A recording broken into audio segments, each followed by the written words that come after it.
أعوذ بالله من الشيطان الرجيم. بسم الله الرحمن الرحيم. ما قدر الله حق قدره إن الله لقوي عزيز. الله يصطفي من الملائكة رسلا ومن الناس إن الله سميع بصير. يعلم ما بين أيديهم وما خلفهم وإلى الله ترجع الأمور. يا أيها الذين آمنوا اركعوا واسجدوا واعبدوا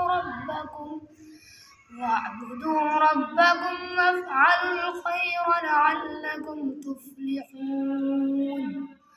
وجاهدوا في الله حق جهاده هو اجتباكم وما جعل عليكم في الدين من حرج ملة أبيكم إبراهيم هو سماكم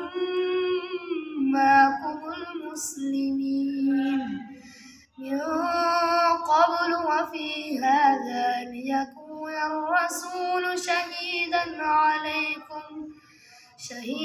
عليكم وتكونوا شهداء على الناس. فأقيموا الصلاة وآتوا الزكاة واعتصموا بالله هو مولاكم فنعم المولى ونعم النصير. صدق الله العظيم.